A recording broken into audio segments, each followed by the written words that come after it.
Di saat anak muda lain pusing mikirin skripsi, dia sudah cetak miliaran dari kripto. Di saat banyak orang takut memulai, dia justru bilang, "Lo harus miskin dulu biar termotivasi."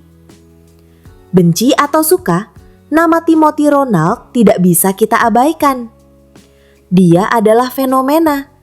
Anak muda yang berhasil membangun kerajaan bisnisnya sendiri.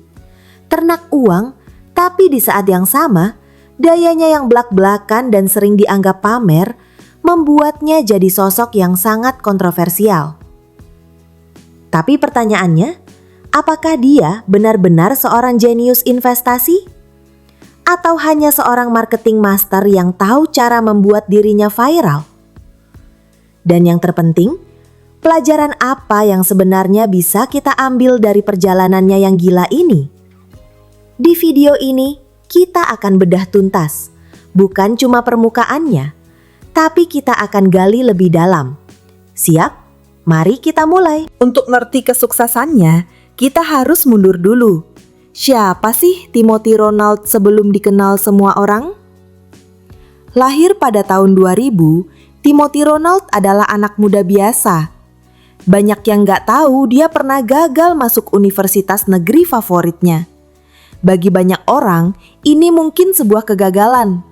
Tapi bagi Timothy, ini justru jadi titik balik. Dia sadar, jalur konvensional mungkin bukan untuknya. Sejak remaja, dia sudah menunjukkan minatnya pada dunia bisnis dan investasi.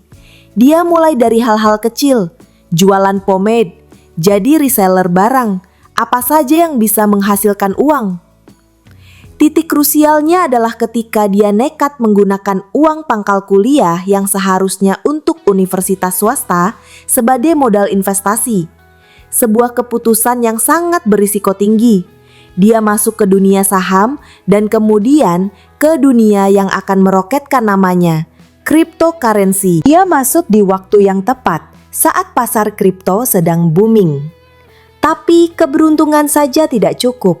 Dia menghabiskan ribuan jam untuk belajar, menganalisa pasar, dan membangun strateginya sendiri. Inilah fondasi dari apa yang akan kita kenal sebagai ternak uang. Jadi, bagaimana seorang investor solo bisa membangun sebuah perusahaan edukasi finansial terbesar di Indonesia? Timothy sadar ada sebuah jurang besar di Indonesia. Banyak orang mau investasi, tapi nggak tahu caranya. Mereka takut, bingung, dan sering jadi korban penipuan. Timothy melihat ini sebagai peluang. Bersama rekannya, Raymond Chin, dia mendirikan ternak uang pada tahun 2020. Konsepnya sederhana. Platform edukasi yang mengajarkan anak muda cara berinvestasi dengan bahasa yang mudah dimengerti. Bukan bahasa dewa pasar modal yang rumit. Dan strategi marketingnya jenius. Dia tidak menjual produk, dia menjual mimpi. Mimpi bahwa anak muda biasa pun bisa sukses secara finansial. Dia membangun personal branding yang sangat kuat. Sosok anak muda sukses, blak-blakan, sedikit arogan, tapi terbukti berhasil.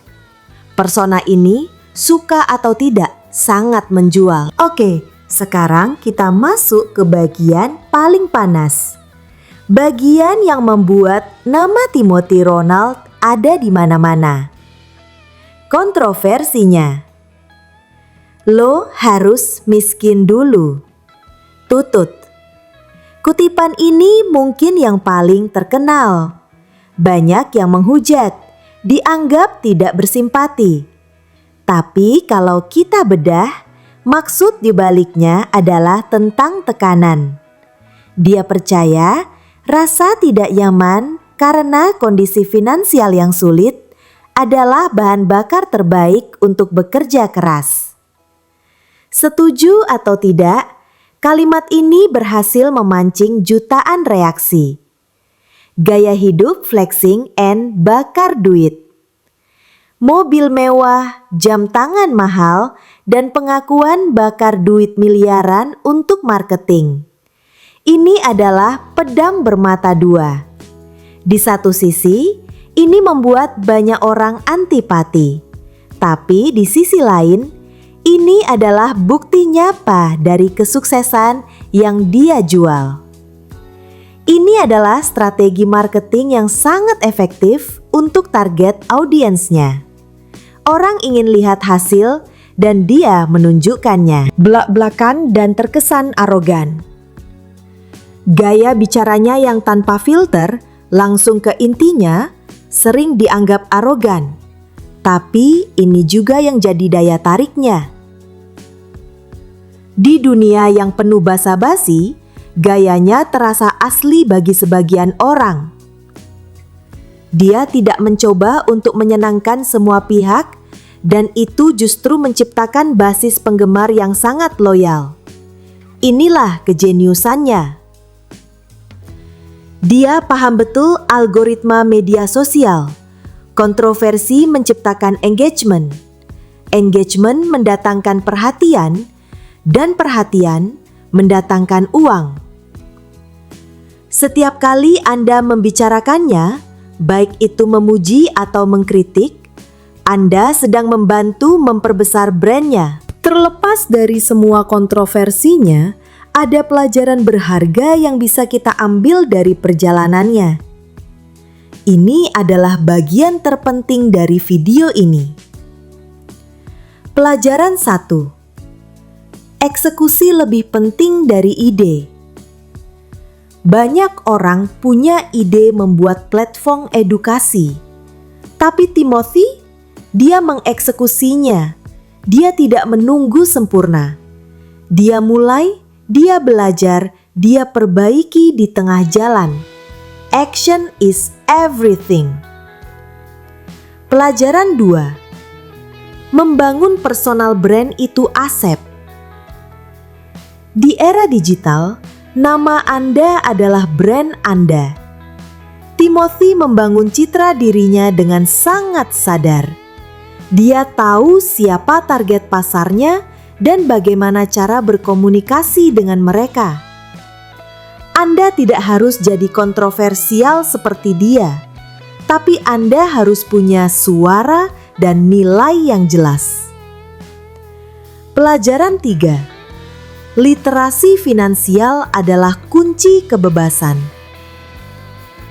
Ini adalah pesan inti di balik semua kegilaannya.